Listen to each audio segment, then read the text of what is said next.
ये अत्यंत उपयोगी है, और सिर्फ तुम्हारे लिए नहीं बता रहा हूं, हम भी करते हैं अपने कल्याण के लिए।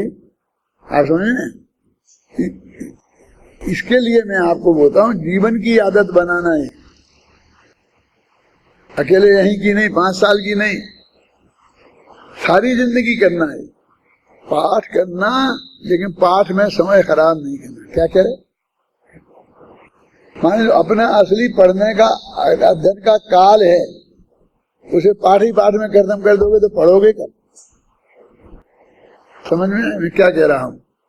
इसमें भक्तामृत का पाठ, नमोकार मंत्र अपन सामायिक करने बैठे तो नमोकार मंत्र 3 दफे मालाएं फेर ली, भक्तामृत पढ़ लिया, महावीर अष्टक स्तोत्र पढ़ लिया, बस फिर तुम्हारा सामायिक कब होगी?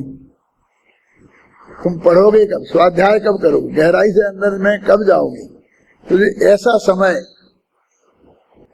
जैसे जो गाड़ी से आते हैं, मैं अमेरिका वालों को समझाता हूँ, तो गाड़ी में चलाओ, पाठ चलाओ, प्रवचन की अपेक्षा पाठ चलाओ, और रास्ते भर उसे सुनते आओ। प्रवचन से सुनो तो प्रवचन भी सुनो, कोई मुझे ऐतराज नहीं है, लेकिन मतलब ऐसा समय जो हमारे लिए है, जैसे मैं घूमता भी रहता हूँ और ये पाठ भी सुनता रहता हूँ। एक दिन राजेंद्र नहीं लगाए तो उसे दूसरे दिन बुला के टोकता हूँ, क्यों नहीं लगाया? कोई था नहीं साहब, कोई देखा नहीं, दीवालों को सुनने दो। कोई ज्यादा खर्चा आता है क्या? तो लगा दो, चलने दो। तो ऐसे समय में हम इस पाठ में उपयोग करें, और अध्ययन के समय में अध्ययन में करें।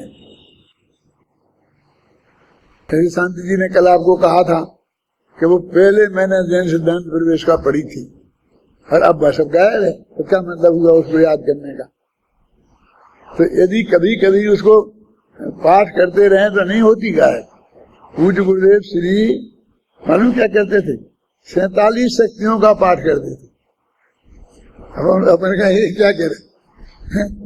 जीवत्व शक्ति, चिति शक्ति, ऋषि शक्ति, ज्ञान शक्ति, सुख शक्ति, ऐसे ऐसे उंगलियां लगा लगा करके तो 47 शक्तियों का पाठ, 47 नयों का नाम का पाठ करते थे। हम तीर्थंकरों के नाम का करते हैं। बनी जी तो पूरी आत्मख्याति कंठस्थ थी। क्या आत्मख्याति पूरी, जैसे गाथा बोलते हैं, और रोज ना पाठ करते थे आत्मख्याति का, संस्कृत पढ़ते थे। अब अपन समझते बनी जी कहते हैं, समय सार नहीं जानते हैं, और प्रवचन कभी नहीं करते थे समय सार पे, क्योंकि उनके दिमाग में ये जमा हुआ था कि जनता तो बिल्कुल मुंह रखे, समझती तो कुछ है ही नहीं। अब इसको तो ये क्या, इनको तो ये बताओ कि पाठशालाएं खोलो, ये करो, दान दो, व्रत करो, उपवास करो, ऐसा उपदेश दे दो। कभी कभी पंडितों की सभा में भी, उसमें भी नहीं किसे पढ़ते थे। जब उनने कभी बताई और पाठ करते देख लिया लोगों ने, तब पता चला कि वे दो जी ने उसका पाठ करते। तो कितना फर्क।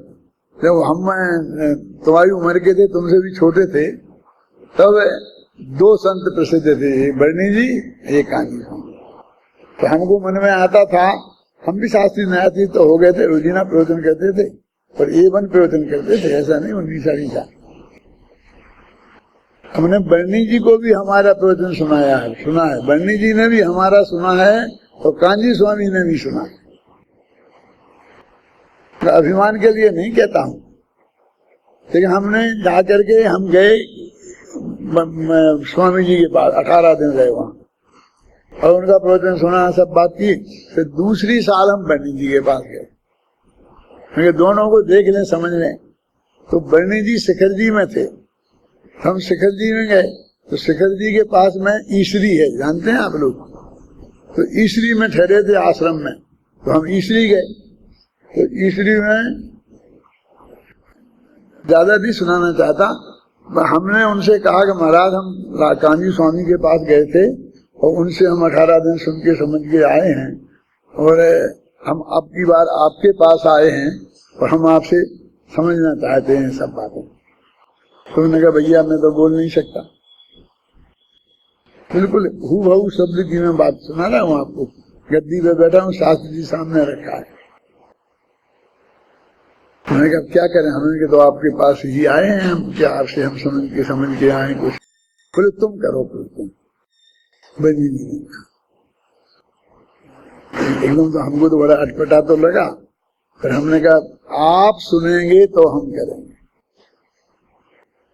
हमको दूसरों को नहीं सुनाना है, हमें आप सुनो और फिर हमें बताओ कि इसमें ये सही है कि गलत है, तो हम करें। बोले हाँ हम सुनेंगे, आएंगे और तुम करो। वहाँ एक पंडित शकरचंद जी थे, वो करते थे 12 मासी प्रवचन निरंतर, और एक ब्रह्मचारी सुरेंद्र कुमार जी थे, वो लंगड़े से थे, वो बहुत अभ्यासी थे। तो हमने वहाँ 7-8 दिन रहे और रोजाना प्रवचन किए, परमात्म प्रकाश चलता था।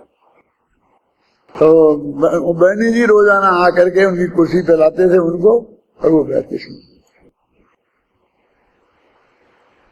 लास्ट में हमने कहा कि हम आज अब जा रहे हैं, तो आप हमको बताओ कि हमने जो बोला है उसमें आपको कोई सुधार अपेक्षित हो।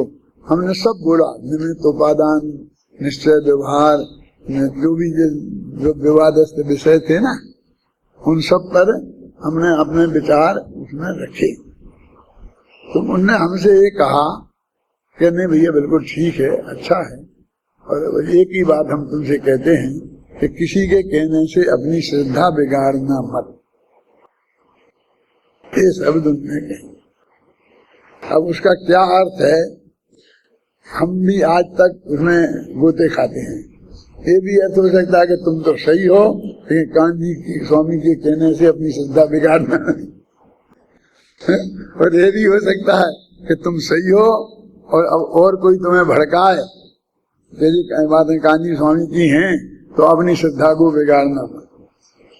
ये भी हो सकता है कि तुम्हारी दिशा ठीक है, पर दिनवाणी के स्वाध्याय से ही अपना कल्याण। तो मेरे कहने का कि बलनी जी भी पाठ करते थे। हमारे जो आदर्श लोग बड़े बड़े पुरुष हैं, तो ये पाठ करना और अपना जो स्वाध्याय नाम का जो है ना तत्वासूत्र में 5 भेद, तो उसमें वाचना, प्रेक्षणा, अनुप्रेक्षा और आमना है, और सर्वोपदेश। तो ये 4थे नंबर का भेद है, माने वो स्वाध्याय के भेदों में है। क्या तो कोई मतलब तप, स्वाध्याय क्या है? 12 तपों में एक तप न है स्वाध्याय नाम का। ये तप है, ये तपस्या कर रहे आप, नहीं दुनिया नहीं मानेगी, उपवास करोगे तो मानेगी, लेकिन ये जो ये पाठ यदि हमें स्पीकर हमने लगा दिया कैसे, तो शांति से हम बैठे सुन रहे हैं 2-3 घंटे, तो हमने कोई तप किया है ये तो कोई मानेगा ही नहीं, स्वाध्याय भी नहीं मानेगा।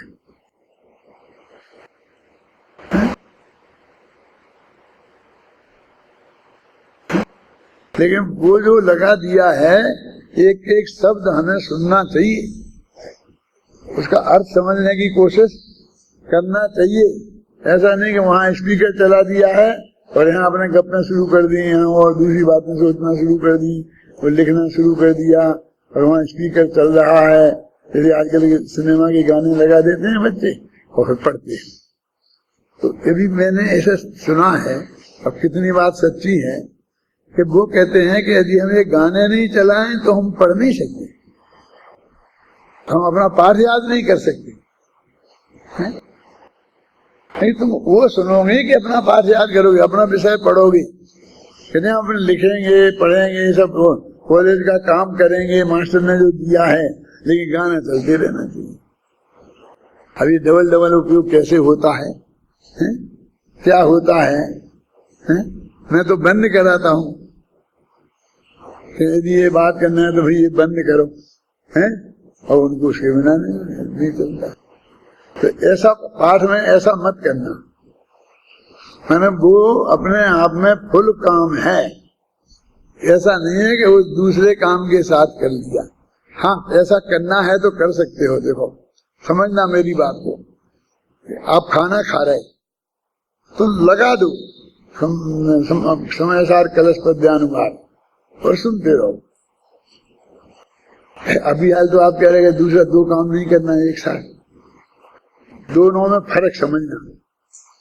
शिखर जी जाना और साथ में कलकत्ता भी घूम आना एक बार, और कलकत्ते जाना और साथ में शिखर जी हो आना, दोनों में फर्क है क्या? ऐसे ही अपन पाठ सुने, पाठ करें और उसके साथ दूसरा काम करें, और दूसरा काम करें और उसके साथ पाठ सुन लें। फर्क है कि नहीं? माने हमने वो हमारे खाने का टाइम था, उस वक्त हमें दो में से एक छोड़ना पड़ेगा तो पाठ ही छोड़ेंगे, खाना तो नहीं छोड़ेंगे, वो तो खाना ही पड़ेगा ना। तो उसमें से काट के हमने सुना है। आधा पर्दा जो कान में पड़ा उतना ही अच्छा, समझ गए ना। और हम पाठ के समय खाएं तो वो हमने पाठ में से समय काटा है। अंतर को समझना, समझ गए ना। दोनों में कोई ऊपर से देखने में कोई अंतर समझ में नहीं आएगा। अब अपन जा रहे हैं कार से, यहाँ से आगरा जा रहे, 4 घंटे लगेंगे। चालू कर दिया कैसे, शांति से बैठे। अभी आपस में गप्पे भी बंद रहेंगी, कोई करेगा नहीं। बहुत जरूरी बात होगी तो करेगा कोई, थोड़ी बहुत, नहीं तो चुप रहेंगे और सब सुनेंगे। तो हमने वो यात्रा के समय में से पाठ कर लिया है ना। तो मेरे कहने का मतलब ऐसा उपयोग करना। लेकिन ये जो अपन करते हैं शुरू में पाठ, इतने समय में जब आप देखा ना शिविर लगता है ना, तो खूब सूचनाएं देने में 15-15, 20-20 मिनट ले लेते हैं कि नहीं। फिर मेरे से कान में आके कहते हैं, दादा आज पाठ नहीं करें तो करो चुपचाप। काटने को तुम्हें पाठ ही मिला मैंने पाठ मतलब यानी कुंद कुंद की मूल बात नहीं पड़े, पर छूटने को कुंद ही कुंद मिले। ये सारा शिविर कुंद कुंद को समझाने के लिए हो रहा है, है? एक सूचना दे रहे हैं और फिर आना, इतने बजे ये तारीख मत भूल जाना, ये मत कर देना। एक ही बात को एक जना कह रहा, दूसरा कह रहा, तीसरा कह रहा, चौथा। ये क्या है शांति? मैंने एक सूचना दे दी तो वही 4 जने कह रहे कि साहब वो उनने भी निमंत्रण दिया, उनने भी, मैंने उनको लड्डू बांट रहे थे, उनका सम्मान। साहब दो शब्द आप ही बोल दो, क्या हो? डॉक्टर साहब ने भी समर्थन किया था, फिर अब भी बोल दो। अब सबको बुलवा रहे। फिर मालूम कुंद कुंद की बात को काट रहे तुम, उसका समय काट रहे हो, लेकिन क्या करे, किससे कहे हैं?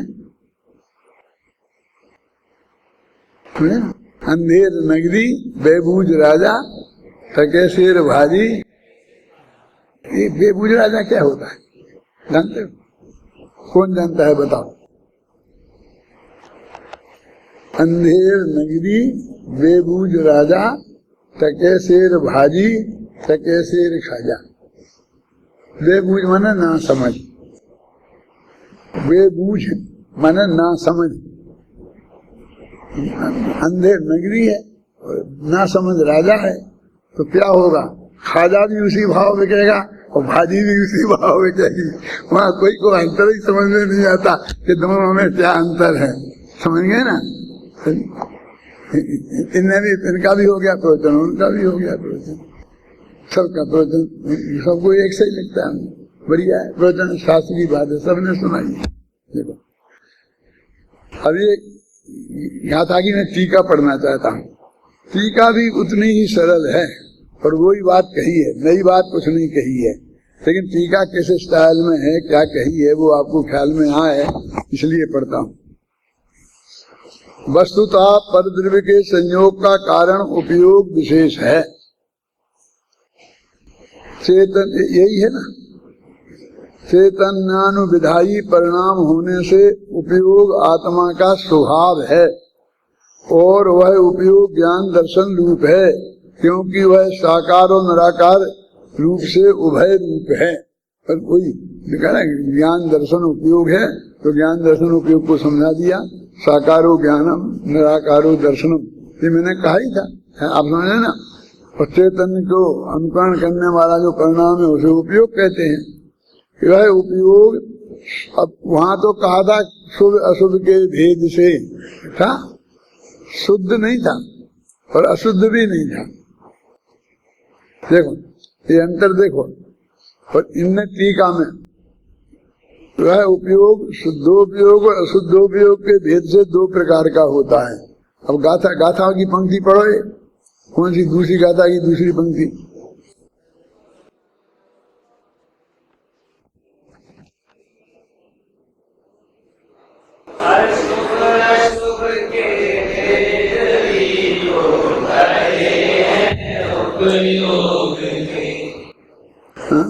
शुभ शुभ के भेद भी तो कहे हैं उपयोग के, ये कौन सी? मेरे पास तो इसमें तो नहीं है। अशुभ तथा सुपाप, अच्छा अच्छा इधर है।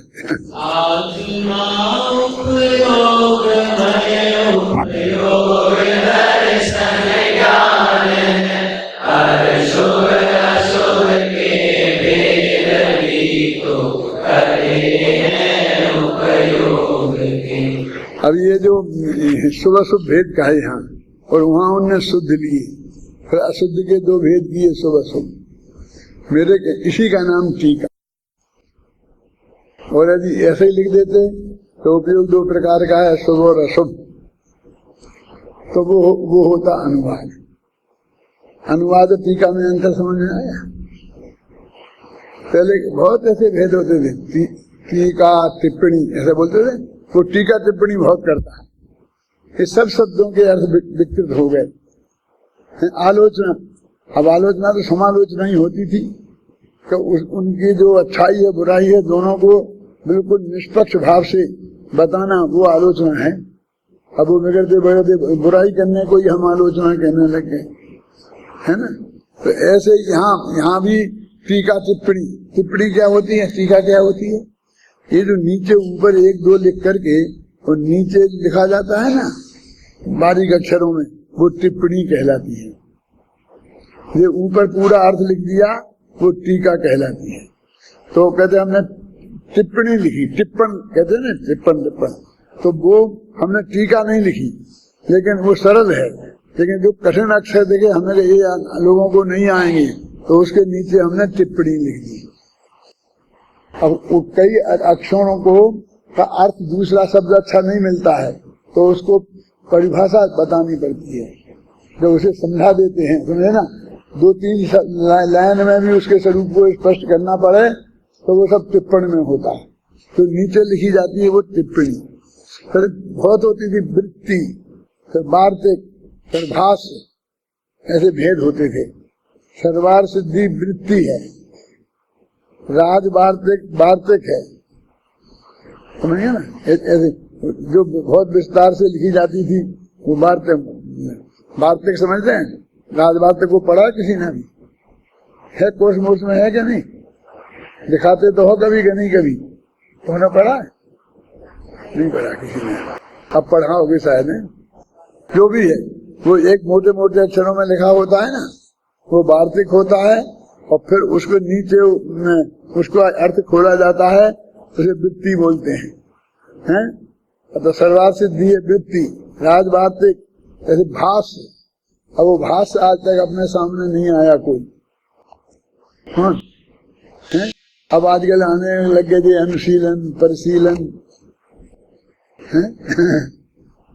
तो उनकी एक हर एक की मर्यादाएं हैं कि उनमें हम क्या क्या चीज स्पष्ट करेंगे, वो सब होती हैं। अब वो तो ये तो किसी समझ में किसी के आता नहीं है, बस वो तो वैसे ही चलता है काम। तो शुभ अशुभ उपयोग की बात है, और वहां उन्होंने क्या कहा, शुद्ध उपयोग। उपयोग शुद्धोपयोग और शुद्धोपयोग के भेद से दो प्रकार का होता है। इनमें शुद्धोपयोग निर्विकार है, निरुपराग है, निर्विकार है, और अशुद्धोपयोग शुभराग है मन सब सविकार है।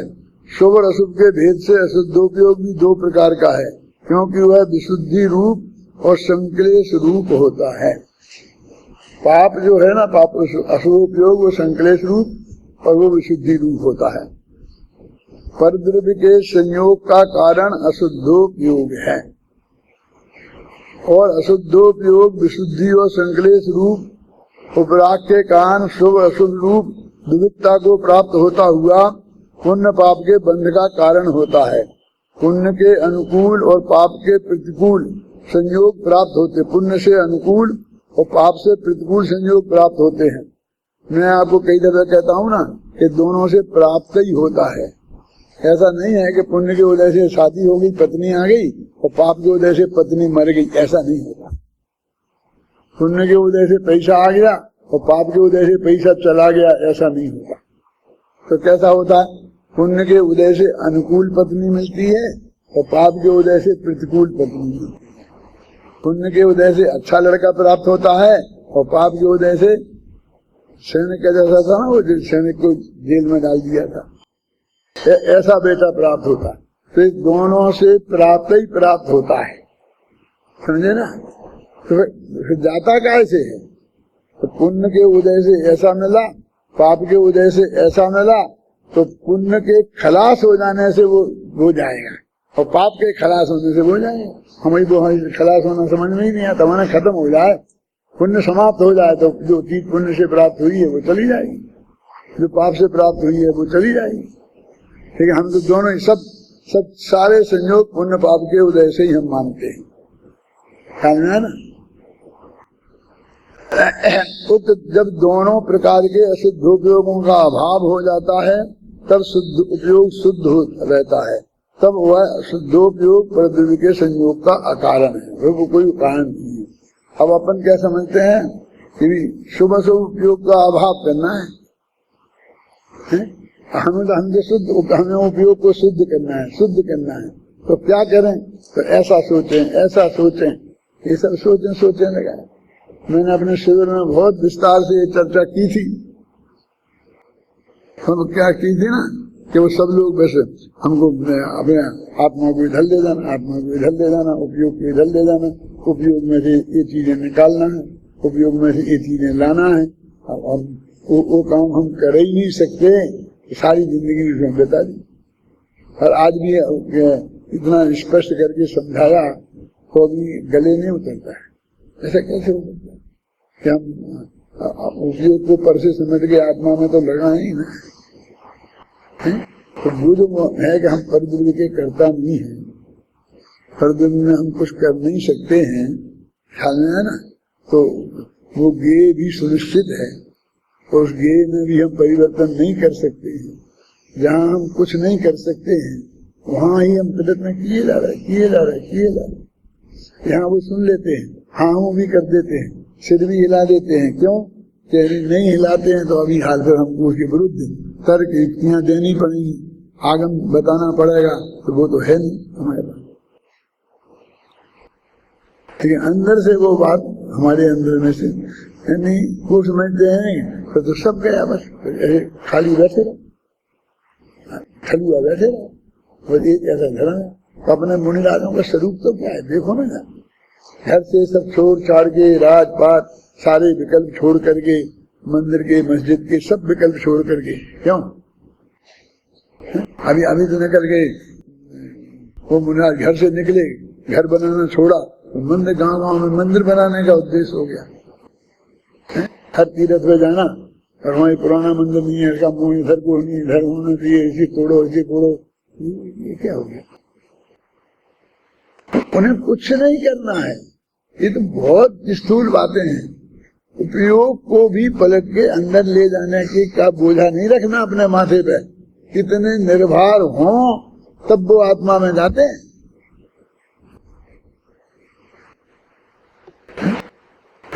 सब हाँ, हमने तो अकेली प्रेरणा दी थी, हमने कुछ किया नहीं है, लेकिन प्रेरणा दी थी, फिर देखा था, फिर पूछा था क्या हुआ भैया, कितना काम आ गया, नींद के ऊपर आ गया, एक आध दिन हमें भी दिखा दो। क्यों चलता रहता ना विकल्प। तो ये अकेली पेड़, और ये प्रेरणा देना तुम्हारा काम नहीं है, तो फिर क्या प्रेरणा दे सकते हैं हम प्रेरणा दे रहे ही नहीं। दो, स्वाध्याय की प्रेरणा दो, आत्मा के कल्याण की प्रेरणा दो, इन विषय कथाएं में नहीं उलझने की प्रेरणा दो, सबको ये प्रेरणा दो ना कि कोई भी इस काम में नहीं उलझे। मैंने तो उस विधान में ऐसा लिख दिया है, अभी तक लोगों ने पढ़ा नहीं है, पढ़ेंगे। जब तक मैं जिंदा नहीं रहूंगा तो मेरा तो कुछ कर नहीं सकते, फिर जो कुछ करना हो वो किताब पे ही करेंगे, उसे जलाएं चाहे फाड़ें चाहे फेंकें, क्या करें बोलो। अब अपन समझने की विवेक की बात है।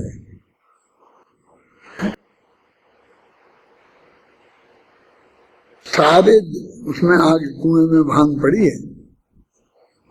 क्या अपन ने क्या कहा? अपन ने ये कहा कि पूज्य गुरुदेव श्री ने ऐसा कहा था, ये फलानी किताब में ऐसा छपा है, तो आप लोग देखें। क्या बस इतना कहा? तो इसमें इसलिए इसको जेल में डाल दो, इसे पागल खाने में भर्ती करा दो, इसको ऐसा कर दो, इसको यहाँ भाषण नहीं करने दो, इसको यहाँ प्रवचन नहीं करने दो। ये क्या है? तुम कितनी मर्यादा उल्लंघन कर रहे? हमारा वो कितना बड़ा हमारा अपराध कर रहे? तुम्हारा कोई अपराध नहीं है कि तुम कर रहे हैं, क्या कर रहे हैं?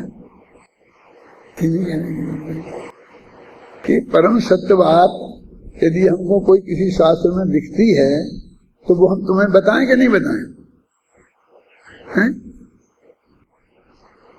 नहीं, उससे हम पे ऐसा असर पड़ेगा, क्योंकि वो बात सत्य है कि नहीं है, तुम पे क्या असर पड़ेगा कि नहीं पड़ेगा, इससे क्या फर्क पड़ता है?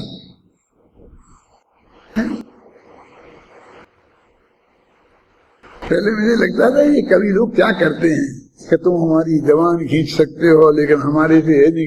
लेकिन कौन जवान खींचता है? किसी फुर्सत की इनकी जवान खींचे, लेकिन होंगे ऐसे लोग। हैं? अपन तो ये कह रहे हैं हमको ये कागज मिले हैं कहीं, तो ये आप लोग पढ़ना। अब आप लोग उसे पढ़ लोगे क्यों तो क्या हो जाएगा? अभी वो गुरुदेव के लिखे कि किसी सिनेमा के एक्टर के लिखे तो है नहीं, किसी दूसरे के तो लिखे हैं नहीं, है? तो एक गुरुदेव की लिखी वाणी है, इसे पहले छपी है, इसे आप देखना, ये कहना है। मेरे कहने का मतलब है कि जगत का बहुत विचित्र स्वरूप है।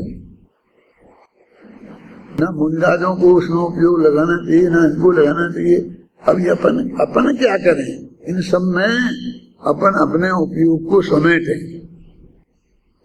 समझे ना? और अपने जो जनवाणी कुंद कुंद की वाणी है इसमें लगाए, सहज लगेगा सहज, जिसकी रुचि होगी उसमें, अपने आत्मा में भी लगेगा, लग जाएगा, कोई चिंता की बात नहीं है। लेकिन उसको हम गहराई से समझने की कोशिश करें। हो गया, समय हो गया है। कल मैं ये गाथा नहीं पढ़ूंगा, हो गया ना? बाकी कुछ रह गया हो तो तुम पढ़ लेना। पर के संयोग का कारण अशुद्धोपयोग है, वह अशुद्धोपयोग विशुद्धि और संकलेश रूप उपराग के कारण शुभ अशुभ की दुविधता को प्राप्त होता हुआ पुण्य पाप के बंध का कारण होता है। पुण्य से अनुकूल और पाप से प्रतिकूल संयोग प्राप्त होते हैं। जब दोनों प्रकार के अशुद्धोपयोगों का अभाव हो जाता है तब उपयोग शुद्ध ही रहता है, और वह शुद्धोपयोग परद्रव्य के संयोग का अकारण ही है। फिर परद्रव्य का संयोग नहीं होता है, अपना आत्मा में उपयोग है। हो गया बस। उक्त गाथा और उसकी टीकाओं में अत्यंत संक्षेप में यह कहा गया है कि ज्ञान दर्शन को उपयोग कहते हैं और उपयोग आत्मा का स्वरूप है।